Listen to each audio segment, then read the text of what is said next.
বিসমিল্লাহির রহমানির রহিম। আউযু বিল্লাহি মিনাশ শাইতানির রাজিম। বিসমিল্লাহির রহমানির রহিম।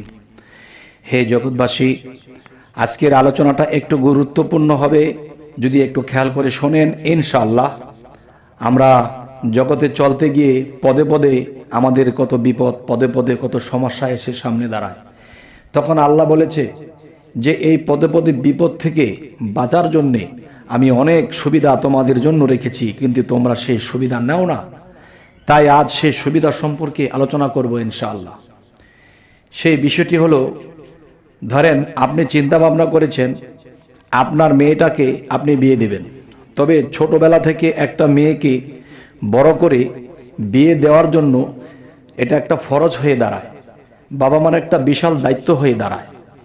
তখন কিন্তু যেখানে বিয়ে দেওয়া হবে সে ছেলেটা কি ভালো হবে, সে ফ্যামিলিটা কি ভালো হবে, বা আমার মেয়ে কি সেখানে সেটিং খাবে, বিভিন্ন কিছু চিন্তা ভাবনা করেন। এখন কি করে বুঝবেন যে সেখানে সুখী হবে? সেখানে কি করে বুঝবেন ছেলেটি ভালো? কি করে বুঝবেন?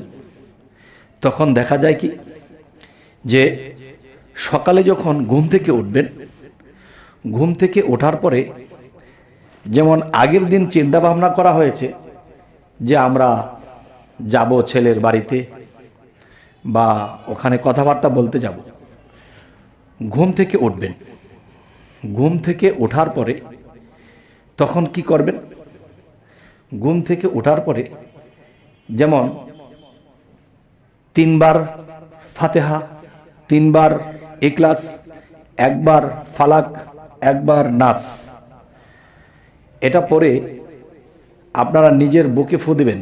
ফু দেওয়ার পরে আপনার দুটি চোখ বুঝবেন, চোখ দুটো বুঝে এবং খুব জোরে চোখ দুটো টিবরি দিবেন, অনেক জোরে।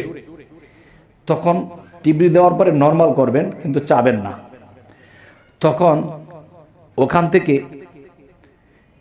লাল কিংবা সবুজ কিংবা হলুদ, এই 3টা জিনিসের মধ্যে, 3টা কালারের মধ্যে একটি কালার পাবেন। যদি আপনি লাল দেখেন তাহলে অফ থাকবেন, এখানে যাওয়ার দরকার নেই।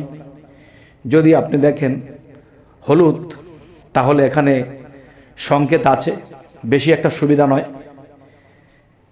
এরপরে যদি সবুজ দেখেন, ইনশাআল্লাহ রাস্তা ক্লিয়ার, সে জীবনে সুখী হবে, সে জীবনে অনেক কিছু করতে পারবে, বা এখানে বিবাহ শাদী দিলে এখানে সুখী হবে, এটা বুঝে তখন আপনারা করতে পারেন। লাল দেখলে একদম ব্রেক, এখানে আর যাবেন না। হলুদ দেখলে দিতে পারেন, কিন্তু জীবনে বিপদ আপদ এটা সেটা থাকবেই। আচ্ছা, এ হলো একটা বিষয়। আরেকটা বিষয় হলো, আপনি আজকে নিয়ত করেছেন কালকে আপনি একটি জায়গাতে যাবেন, সেখানে যাবেন যে কাজের জন্য যাবেন সে কাজটা হবে কিনা। কি করে বুঝবেন যে সেই কাজটা আপনার হবে? যদি হবে তাহলে যাবেন। তা বুঝবো কিভাবে? সেটা হলো, রাতে আপনি যখন আয়াতুল কুরসি পাঠ করবেন 7 বার, পাঠ করে যখন ঘুমাবেন, তখন ঘুমাইলেই শুধু হবে না, সেই ঘুমটা হতে হবে আপনার ডান কাঁধে, এবং আল্লাহ নামের জিকিরে ঘুমাতে হবে। আয়াতুল কুরসি 7 বার পরে নিজের বুকে ফু দিয়ে ডান কাঁধে ঘুমাতে হবে।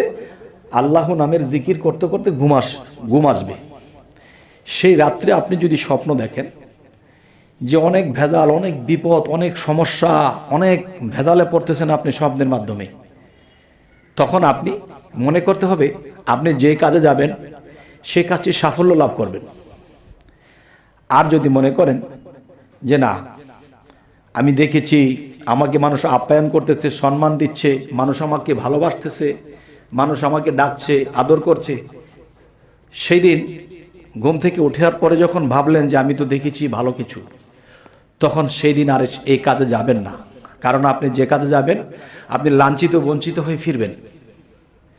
তবে হে জগৎবাসী, এই কথাগুলো হয়তো অনেকের কাছে গ্রান্টেড হবে না, গ্রাহ্য করবে না, কিন্তু 100 সত্য, যা নিজের জীবনে প্রমাণিত করা এই আলোচনাগুলো।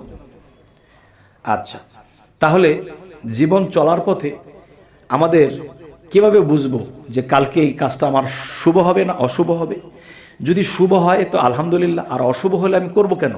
আর অশুভ যে হবে সেটা বুঝবো কেমন করে? তাই ইউটিউবের মধ্যে এ ধরনের কথা বলাটা ঠিক নয়। তারপরেও এই পৃথিবীতে এমন লোক আছে, তারা যদি এই কথাগুলো বিশ্বাস করে এবং তারা যদি এভাবে চলে, আর চলার পরে যদি তাদের ভালো কিছু জীবনে ফলে, তাহলে তারা পড়বে না আর কখনোই তলে। তাই আমি এই কথাগুলো বলে যাই, যদি কারো জীবনে এই উপকারগুলো হয়ে যায়। আরেকটা কথা হলো, দেখেন যে একজন মানুষের কাছে কোটি কোটি টাকা আছে, সে টাকা দিয়ে মানুষের সেবা করতেছে। এখন আমার টাকা নেই, আমার কাছে কিছু কথা আছে, আল্লাহ আমাকে দিয়েছে। এই কথাগুলো শুনে যদি কোনো মানুষ উপকার হয়, তাহলে সেই মানুষটি এই কথার দ্বারা উপকার পেল, তাহলে এটাও তো একটা উপকার। এবং কারো ঘরে অনেক খাদ্য আছে, অনাহারী ব্যক্তিদেরকে, ক্ষুধার্ত ব্যক্তিদেরকে দিয়েছে, এটাও তো মানব সেবা হলো। একজন ডাক্তার একজনের চিকিৎসা করেছে, বিজেট নেয় নাই, সেও তো মানব সেবা করলো। তাহলে মানব সেবা করার জন্য একটা পথ তো আল্লাহ খোলা রাখেনি, বহু পথ খোলা রাখছে। তাহলে মানব সেবাই যদি পরম ধর্ম হয়, আর মানব সেবাতে যদি আল্লাহ খুশি হয়, তাহলে আমরা মানব সেবা অনেকভাবেই করতে পারি।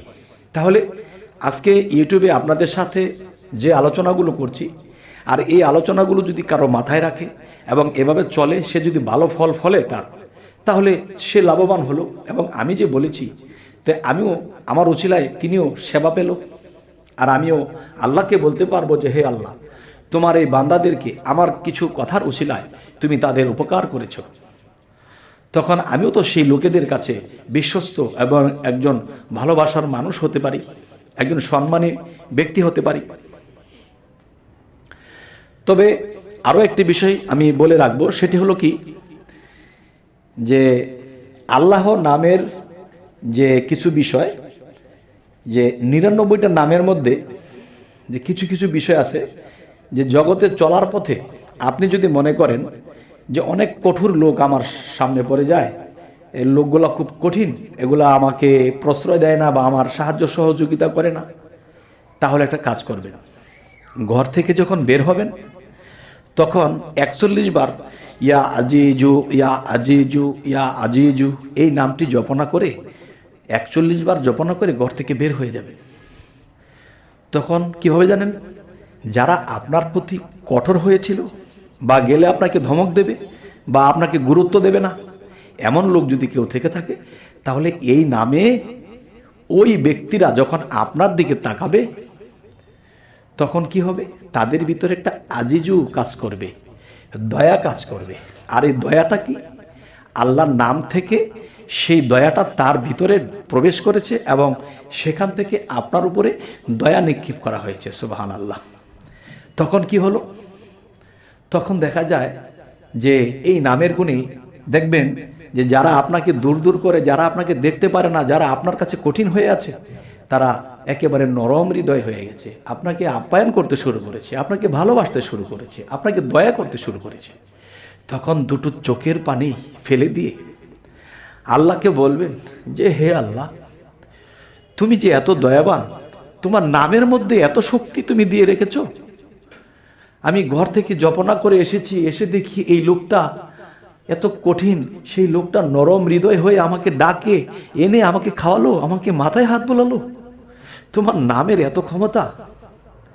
হে জগতবাসী, আজকে যে আলোচনাগুলো করা হলো, অবশ্যই এই আলোচনাগুলো এমন ব্যক্তিরা শুনুক যাদের নরম হৃদয় এবং বিশ্বাস করে এবং এই কাজগুলো করে তারা উপকার পেতে পারে এবং অন্য মানুষ তাদের উছিলায় উপকার পেতে পারে।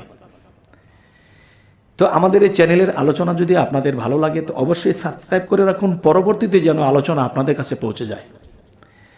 তো সকলেই ভালো থাকবেন। আল্লাহ হাফিজ।